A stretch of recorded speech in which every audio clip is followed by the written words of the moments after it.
Agora a gente volta a falar de economia porque o mercado ele reagiu muito mal ao discurso do presidente Lula sobre responsabilidade fiscal.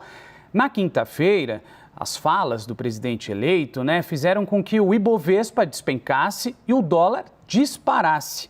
Vamos falar mais sobre esse assunto com o ex-ministro da Fazenda, Maílson da Nóbrega, que gentilmente vai participar aqui conosco neste sábado na CNN. Um ótimo dia para o senhor. Muito obrigado por estar com a gente, Maílson. Bom dia, Renan. Bom dia, Tainá. Obrigado pelo convite. É um prazer estar com vocês. Maílson, acho que a primeira questão que a gente tem que abordar com relação aos discursos de Lula, ele é enfático em dizer que o mercado está muito sensível e, por outro lado, a gente tem a posição do mercado também que vem reagindo muito mal a essas falas. O que a gente consegue entender? Qual é a análise que o senhor pode trazer para a gente?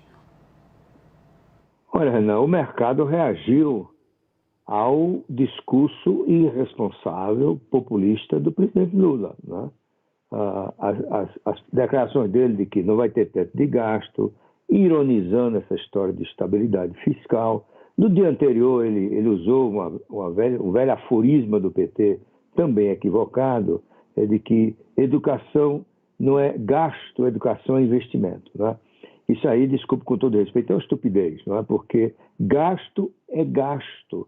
O rótulo de um gasto não muda a sua natureza. Porque se você olhar, qual é a preocupação que deve ter o administrador público em questões de finanças públicas? É fazer com que a execução orçamentária, os compromissos do governo, os programas oficiais, os programas sociais, eles impactem de maneira controlada a dívida pública. A dívida pública e sua relação com o PIB é o indicador mais observado pelos investidores, porque ele reflete, né, digamos assim, a solvência do setor público. E como é que funciona? Se você tem gasto em educação, não importa se ele é investimento, é custeio, é um gasto. E ele vai impactar o caixa do Tesouro. Se não tiver recursos fiscais para isso, o governo vai ter que se endividar. Mais endividamento, isso se sustenta durante um certo tempo. Vai chegar um momento em que a percepção será de que a expansão da dívida pública tomou uma trajetória tão insustentável que em algum momento o governo vai ficar impossibilitado de pagar o principal e os encargos financeiros da dívida. É disso que se trata, tá certo? O mercado não é uma entidade, não. O mercado é um conjunto de pessoas que gerem recursos, se preocupa com os riscos, acompanha o desempenho macroeconômico do país, olha e vê o que os governos dizem, qual é a sua mensagem, ela é responsável ou é irresponsável? E a mensagem do Lula na quinta-feira foi totalmente irresponsável, né? Ele voltou ao velho discurso arcaico do PT, que não observa uma questão básica de finanças, que é a restrição orçamentária. O que é a restrição orçamentária? É uma mensagem de que há limites para o gasto.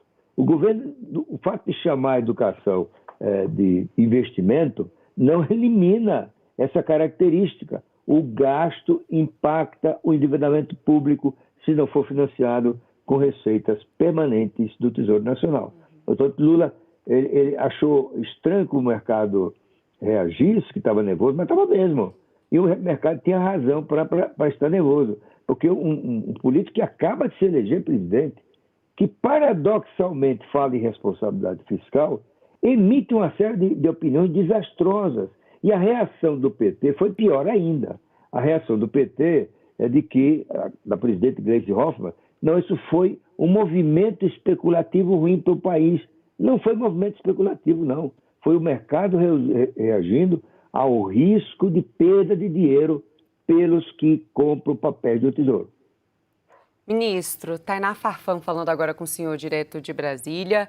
Eu queria saber do senhor se é possível encontrar um meio termo, né? Lula disse nesse discurso que teve essa reação negativa do mercado, ele questionou por que as pessoas são levadas a sofrerem por conta de garantir a tal da estabilidade fiscal nesse país. Eu quero saber, na sua avaliação, se é possível a gente encontrar um meio termo entre garantir a responsabilidade fiscal e também essas garantias sociais. Olha, esse deve ser o objetivo de qualquer política econômica, né? Todo mundo, eu não vejo exceção, é favorável a políticas sociais direcionadas aos menos favorecidos. É preciso dar-lhe condições não apenas de sobrevivência, mas de acesso à educação, acesso a uma boa residência, ao transporte e assim por diante.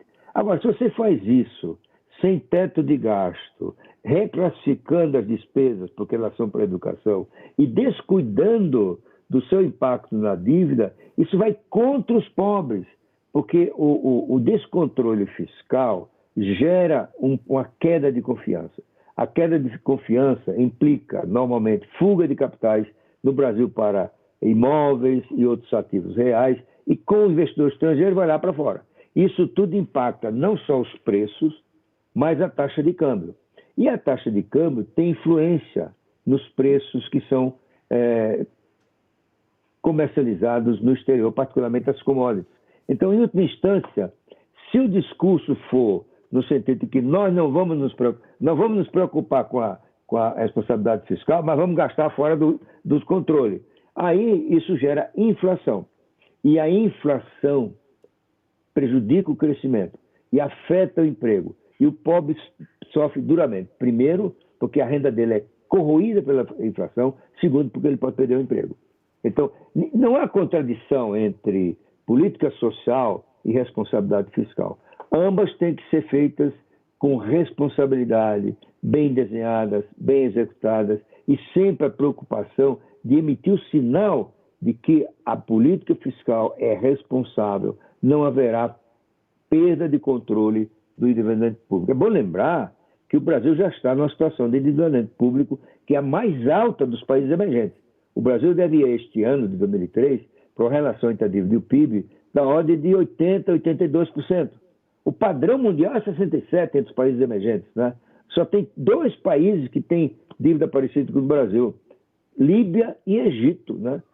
Se você olhar aqui na América Latina, é 50%, 60%, não é perto de 90%, como é o caso do Brasil. Mais uma razão para o próximo presidente, o presidente eleito, ser responsável, ponderado.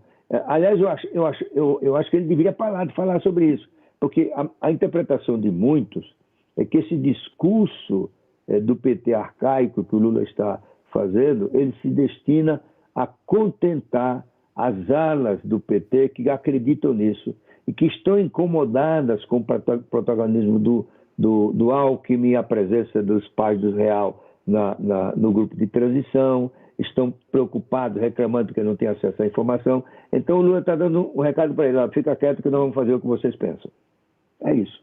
Mas tem que ter cuidado para isso não reverberar negativamente na própria confiança que o mercado deve ter e de que o Lula precisará para executar políticas públicas que permitam a ele fazer um bom governo, inclusive para beneficiar os pobres. Inflação, deixa-me repetir, prejudica pobre, beneficia rico, porque rico sabe se defender da inflação e até ganha com ela. Ministro, vou chamar aqui para se juntar ao nosso time nessa conversa a Basília Rodrigues. Ela tem uma pergunta para o senhor. Oi, ministro, tudo bem? Bom dia, obrigada por ter aceitado aí o nosso convite de entrevista. Na conta aqui da Esplanada, a gente está esperando um aumento do número de ministérios, então algo chegando a pelo menos 33 pastas. Eu queria saber, o senhor como um ex-ministro, conhecedor das contas públicas, como que o senhor explica isso para a gente? Ter mais ministério em um governo aumenta o gasto público ou é algo justificável, necessário do ponto de vista administrativo? A própria pasta do Ministério da Economia poderá voltar a ser 2 ou 3, se dividindo em fazenda, planejamento, desenvolvimento, indústria e comércio. Então, eu queria que o senhor explicasse para a gente se a economia hoje, do jeito que está, trabalha melhor como um superministério ou é mais fácil fazer essa divisão de tarefas em diferentes pastas e se o aumento do número de pastas não acaba aumentando também os gastos públicos. É justificável? Olha, certamente aumenta, Basília, mas é relativamente pequeno o impacto disso no orçamento da União, né? Primeiro porque grande parte dessas pastas são ocupadas por funcionários públicos, estáveis, portanto eles já custam para o Estado. Segundo, porque o que acresce de gasto, que é um aluguel, um custo administrativo maior, e os postos de direção e assessoramento. O próprio ministro, o seu secretário executivo, os assessores, o chefe de gabinete. No cômputo, relativamente ao gasto total, isso tem um impacto insignificante, na minha avaliação. Tá? Por outro lado, eu acho que essa história do superministério foi um equívoco. Eu escrevi contra essa ideia do ministro Paulo Guedes de ter 5 pastas sob seu comando. Não é? Ele confundiu quantidade com qualidade. Não é a poder não vem de você ter 5 pastas sob seu comando. Inclusive, uma delas que nunca fez sentido estar sob a órbita da equipe econômica, que é o Ministério do Trabalho. Né? Isso tudo gera um problema de congestionamento, o ministro não consegue falar com seus assessores, não é? Porque o ministro da Fazenda ele é chamado a toda hora para conversar com o presidente, para ter reuniões de conselhos, a vir para os grandes centros discutir com empresários, com banqueiros, para ir ao Washington participar da reunião do Fundo Monetário, para ir para a reunião do Grupo do 20. Né? Ele fica sem capacidade de dialogar de maneira adequada com todo a sua assessoria. Portanto, eu acho que é muito razoável essa ideia que está circulando, que vai voltar, né, à configuração original da área econômica, fazenda, planejamento, indústria e comércio, agricultura. Né? Outra coisa, isso já tinha dado errado na época do Collor. Né? A ministra Dilma teve... Dilma não, desculpa. Como é o nome dela? A ministra da Economia do Collor, Zélia Cardoso de Mello. Ela colocou 4 ministérios sob seu comando. Né? O Guedes foi mais longe. Outra coisa interessante, um dos ministros mais poderosos do Brasil, na época da ditadura, foi o Delfim Neto. Né? E ele só foi ministro da Fazenda. Portanto, o poder não depende da quantidade, mas da qualidade do relacionamento, da capacidade que o ministro tenha de mobilizar apoio no Congresso, da confiança que o presidente tenha nele, né? Não tem nada a ver com quantidade. Agora, deixa eu comentar uma outra coisa interessante que está circulando aí, que eu acho muito preocupante, é essa história de tirar do teto de gastos o programa Bolsa Família. Isso é um grande equívoco. Isso desmoraliza a ideia do teto de gastos. O teto de gastos, que foi adotado não apenas no Brasil, mas por outros países, ele constitui uma medida heróica quando os outros mecanismos não foram suficientes para interromper uma trajetória explosiva da dívida. Como é que a gente fez aqui no Brasil? A Constituição de 88 multiplicou por muitos gastos do setor público. No governo Fernando Henrique, governo do PT, Lula e Dilma, aumentou-se muito o salário mínimo. O salário mínimo aumentou 170% acima da inflação. E como ele reajusta 3 de cada 4 benefícios previdenciários, os gastos da Previdência explodiram. O Brasil gastava 4% do PIB em educação em 87, vai gastar 14% atualmente. E qual é a ideia do teto? Vamos dizer assim, é uma medida extrema para levar uma reflexão, de fazer, revisar prioridades.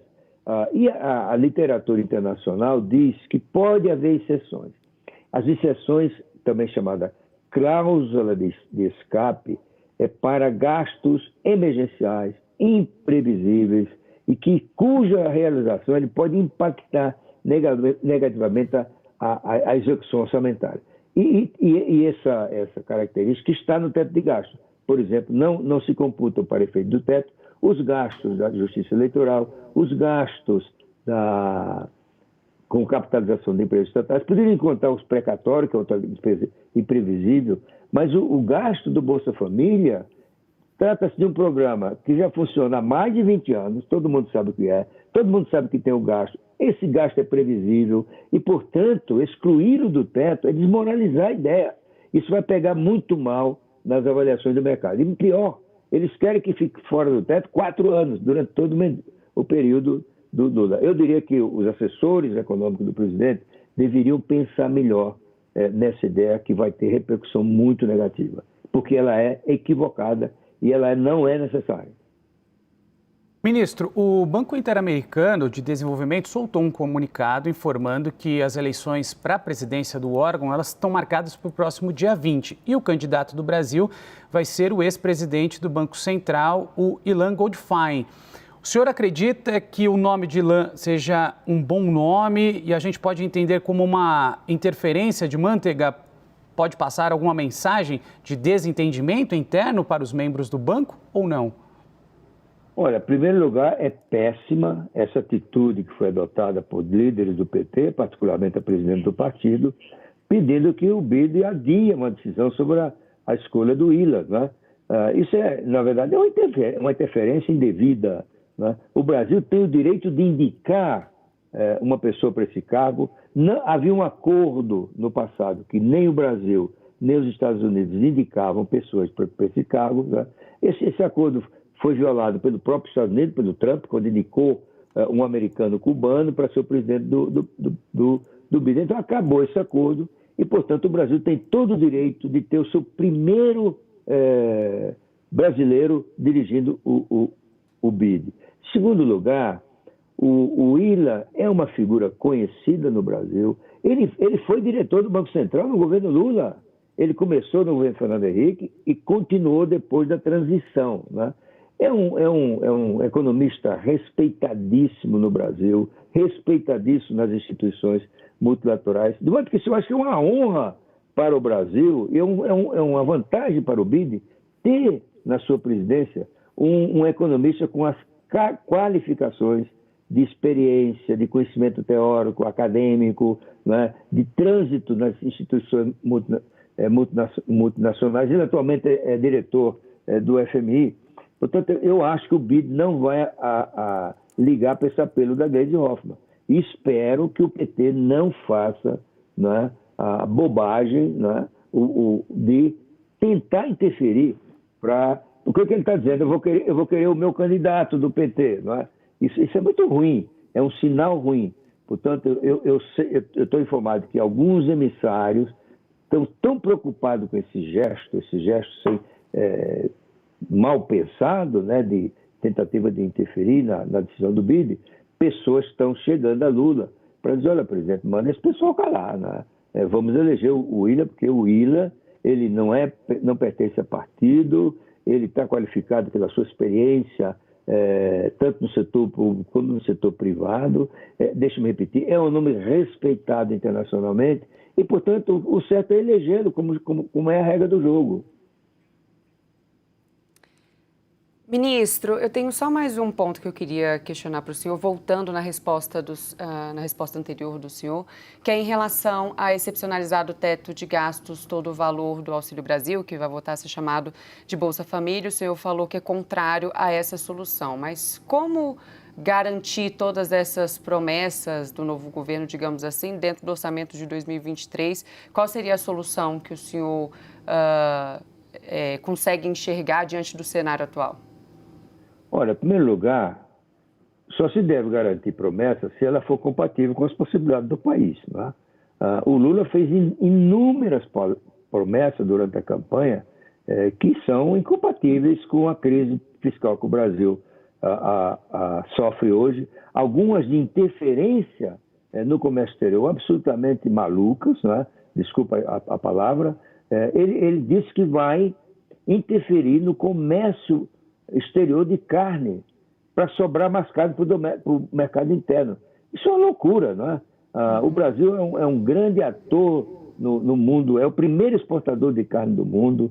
Os frigoríficos têm contratos de longo prazo com consumidores em vários continentes.